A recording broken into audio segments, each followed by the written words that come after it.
Hi, my name is Miles Uchida. I'm the financial manager at Food Cooperative in Portland, Oregon. We're a member-owned consumer cooperative since 1970. Do you have a mission statement? More or less, our mission statement is that we as a cooperative, of course, support cooperative principles and values of our member ownership. We also are striving to create a vibrant local economy that's based on local food systems and sustainable food production, particularly organic and other forms of sustainable agriculture. You've been around since 1970. Yes. And this is 2005. Yeah. That's 25 years. 35 years. 35 years. Wow. Yeah. Time flies. Right. Yeah. And we've had our farmers market going, which is happening today, since 1990. Let's turn around here and so people can see. 15 years we've had our farmers market, which is one of course, the best ways of supporting direct, sustainable agriculture is having the farmers growing the good stuff come straight to the market. So is this every Wednesday? Every Wednesday, and it's actually year-round now for the last few years. There's a few party souls, like maybe 5 or 6 farmers that come year-round with vegetables, greens, and we have a fairly mild climate here in Oregon. So even in the winter? Mm-hmm. There's some cold days and wet days, but good farmers. And the time? 2 to 7 every Wednesday. Every Wednesday. Yeah. So it's a midday and an afternoon market, which is a little different than most markets. And you close out the street in front of you? We just started doing that this year, the side street. We have a permit to shut that down every week. So the city gave you the permit? Or did you have to with talk to the neighborhood neighbors? improvement, yeah, neighbor improvement too. Approval rather. And yeah, it's been great to have more space to have, we have live musicians and people come out and do food samples and things like that. Oh, so there's going to be live musicians here today? There usually are. In fact, they're setting up right now. And do they work for tips? Is that the way it works? Or? I think this year we give them gift certificates to the store and things like that, and tips, and the farmers I think are pretty generous with giving them some fruit and stuff. So they have to rearrange this ahead of time. They can't just show up. Pretty much, yeah. Occasionally there'll be there's a neighborhood bass player who comes down and will jam with some people. But so have you been in this location for 35 years? That's true. We just expanded the store about 2.5 years ago. Really? You got some real interesting designs on the outside of it. I mean, yeah, we have it's very arty. We've gotten a lot of good publicity and some awards for our, green building, sustainable building. Like we use, this cob. It's like an earthen material here, and we use that in several places. What's it called? Cob. It's a earth, sand, and straw mixture. So it's also used very simple, cheap, sustainable, and locally found ingredients go into that, so to speak. You want to give us a little tour on the outside of the building? Yeah, sure. Okay, we're going to shut this off. One of the things I'm really excited about is we planted some cold climate, kind of hardy banana trees, and they're really taken off this year. They've been in for, I think, this is the 3rd year, and they actually have a few tiny but inedible fruits on them. So I think that's, and it's very climate appropriate too, believe it or not. Yeah, we just have done some climate appropriate landscaping on this side. This is a south-facing slope, so it's tends to be a lot, of course, drier and sunnier, and these kind of plants just really thrive in that kind of climate. And artists work here on the side? You could say that's one of those.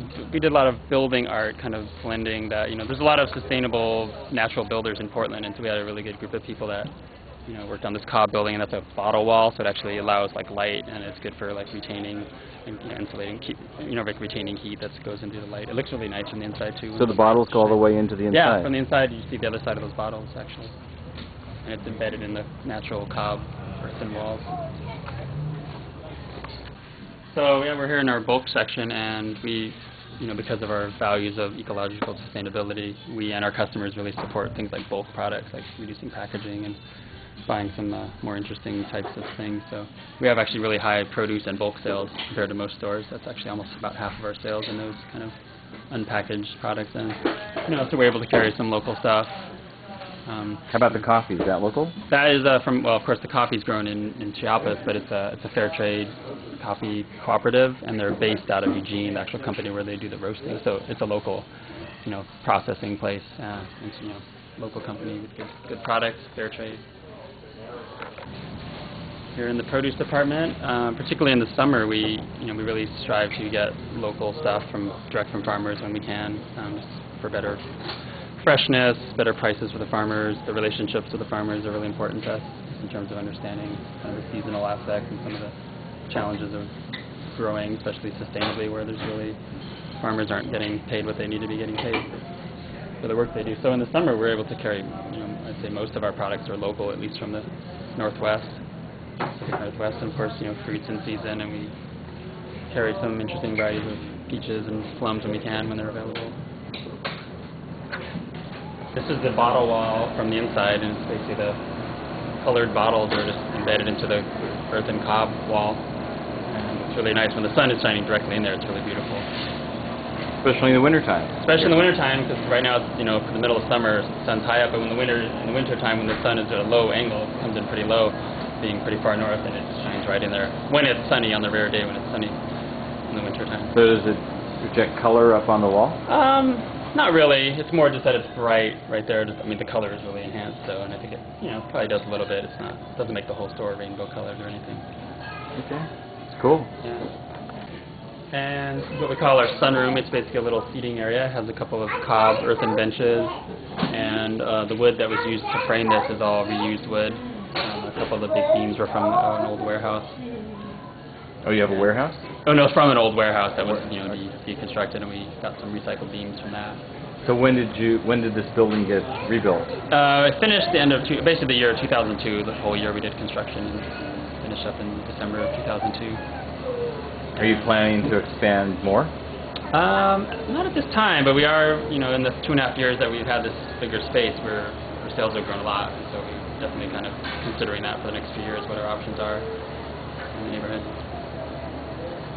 This is one of our 2 eco roofs, which is basically green or living roof, which has plant materials planted on top of a, beefed up roof structure.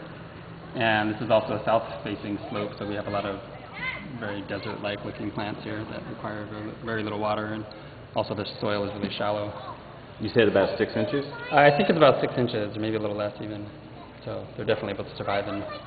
And you say this type of roof keeps the building a little cooler? It helps keep that, because generally, plants, like you go into a forest and in the summer, and it's going to tend to be cooler in there, because plants are able to retain the water, which keeps things cooler. So it has a little bit of an impact in the store. And where are we right now?